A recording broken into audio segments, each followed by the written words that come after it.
When somebody asks about the hygiene, generally the idea of physical hygiene is come in our mind, and the idea of keeping the hygiene around us in our environment comes in our mind. But the idea that the hygiene can be kept within the mind never come. So in today's video we'll learn how to maintain mental hygiene, what is mental hygiene, how we can practice mental hygiene, and which breathing activities is going to help us to maintain the mental hygiene for our day-to-day life. Hello friends, this is Dr. S.K. Pandit, head of the department Psychiatry Central Hospital.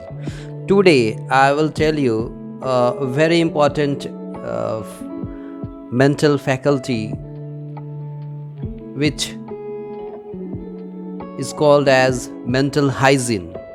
If we able to understand the mental concept of mental hygiene, and if you start to practice to keep the mental hygiene all the time, whether you are sitting in your office, whether you are in your school, in your college, or you are attending any meeting or whatever ceremony in any society, in any culture, anywhere, any place, and while interacting with any persons, this mental hygiene practice help you to reduce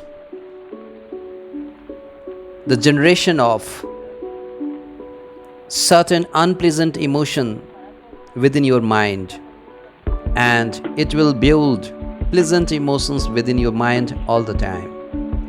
Out of the unpleasant emotions, few common emotions that our mind generate for us because of interacting with certain peoples, because of at certain places and in certain situations. And these unpleasant emotions are hatred, anger, excitement, irritability, jealousy, revenge, resentment, etc. And because of this, our own mind become our own enemy and gradually make ourselves more weaker every second, because this unpleasant emotion creates certain situation within our mind that weakens our other faculties, other higher functions of the mind, and again generate weakness, worriness, anger, anxiety, stress, distress, and many other distortion, perceptive distortion of the mind, and even it can produce deception for you within your mind. So, by practicing mental hygiene, today we'll learn the process of practicing mental hygiene so that we can understand our own potentiality and we can develop an environment of self-respect for us and respect for others while dealing with our social behavior. There is a delicate margin, there is a delicate boundary of sanity. If we cross, it might looks like insane behavior. So social behavior become more strengthened, and if you practice mental hygiene, your social boundary become more stronger. Your moral boundary within your mind become more stronger. And not only that, you could find your own potentiality all the time, your own ability all the time, and you can able to contribute something to somebody else, to some society, to some peoples, those who need your help. Not only that, by practicing mental hygiene, you always develop a harmonious situation within your mind and within your body that further help you to create pleasant emotions for you, that is happiness, joyness, blissfulness, and ecstasy also, without using any substance, any drugs. and without having any attachment with the drugs and any things that influences and make us euphoric. It also creates a happiness up to the highest level by creating a good rapport between your own mind, your body, and the outer world and the peoples of the outer world. Practicing mental hygiene will able to know the how to adjust ourselves in adverse condition, and it also enable us to make effective adjustment, and it make us more flexible towards the adjustment to make the effective adjustment in all spheres of the life and in all situations, such as whether it is a school, home, society, function place, or your own office, no matter, it is going to help you always. And it will elevate your higher faculty of mind, your skill, your knowledge, your perception, your intellect, and the way of interacting with the other peoples. When any thought generate within you, which the mind which is practicing mental hygiene, if it generate any thought, this thought radiate from him, whether in form of a speech while talking with the other peoples, in form of words or sentence, or whether it can express by the bodily activity, it will going to create a good rapport and good relations with the society and the other peoples, and it always going to help you to provide health to others, and it always going to make your mind stable without producing a unwanted distortion within your mind, unwanted noise as a backup within your mind. So let's friend ready to understand what is mental hygiene and to understand how to practice mental hygiene in our day-to-day life, in our day-to-day situation. Let's friends, in our day-to-day life, we do as much as possible to bring health in our body, to bring well being in our mind, and to bring peace in our emotion and harmony in our overall life, to make it more healthy day by day. Every second, we want to make ourselves more wiser than to be wounded by day to day stress of the life.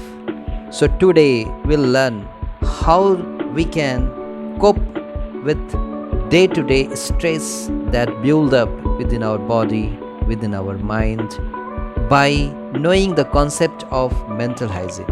Actually, mental hygiene refers to series of rules and regulations practiced for preservation of health and healthy living. The concept of mental hygiene is related to intrapersonal awareness of the things happening actually within the individual's mind. It is the attitude which helps to attain peace and harmony in the overall segments of the life. Main objectives of the practicing mental hygiene is it helps to realize one's potentiality, mental potentiality, physical potentiality, emotional potentiality, and the potentiality that is hidden within your each and every pockets of energy, whether it is ATP or whether it is mental energy. The main objectives of the mental hygiene and practicing mental hygiene in our day-to-day life is to understand our psychosocial behavior and to understand the moral boundary of our psychosocial activities towards ourself, towards our mind, ourself, and towards the mind of other peoples.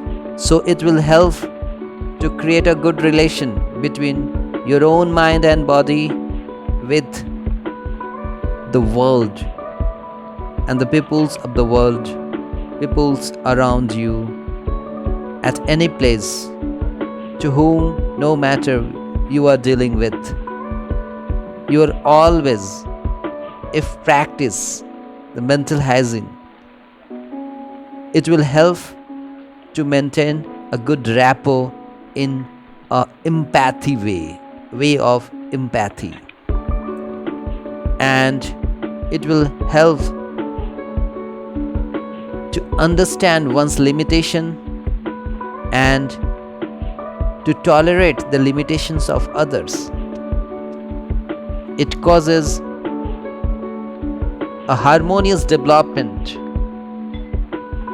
of the physical health, mental health, spiritual health of the individual, so that he can adjust himself in each and every environment. It helps to create happiness for you, so that the unpleasant emotions cannot touch your mind and cannot bring a conflict and confusion for you. It helps and make you enable for the effective adjustment. Make yourself flexible so that you can be able to make effective adjustment in all spheres of the life and all situations, such as in school, at home, in college, within the society, at the workplace, and also with your own mind, your own environment, your own self. It enables one to know his or herself. Many of us do not know our own self. We are not at all aware about our own potentiality, our weakness, our limitation, for which many individuals suffer from the different type of confusion in their mind and conflict. And this confusion and conflict ultimately stand as a mental noise all the time and give a backup, make us more weaker in our life, and it hinder to take the decision. It hinder to stick on a particular decision towards our destiny. But if you learn to practice the mental hygiene, it will help an individual to know himself all the time, every second, and it will help to make you more wiser every second, and it will stop to make you more wounded. Every new second will be a wiser man within you. Every new second, a wiser mind within you. Every new second, a wiser emotion within you, which is more flexible to adjust yourself within the world you are living.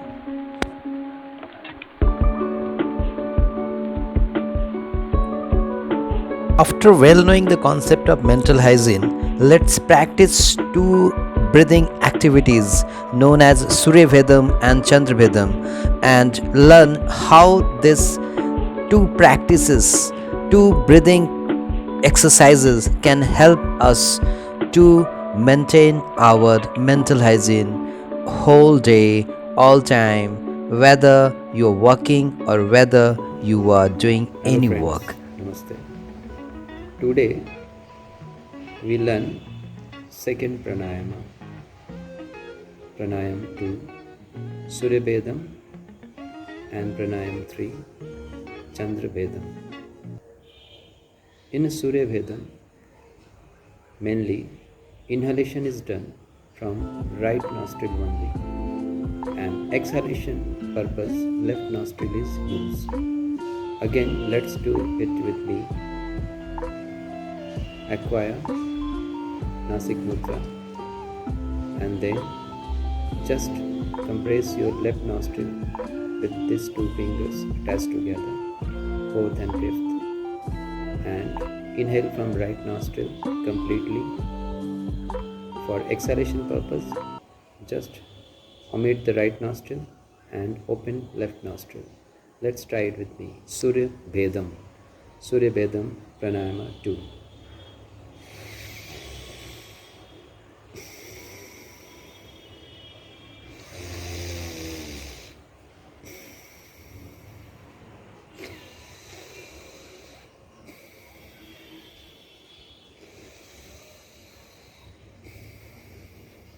So you can practice it for set of 10 for 10 times.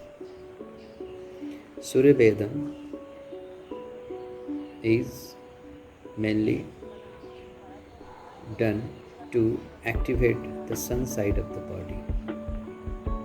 As per the Ayurvedic philosophy, classical yoga, Patanjali yoga, it is believed that right part is dedicated to sun and left part of the body is dedicated to moon.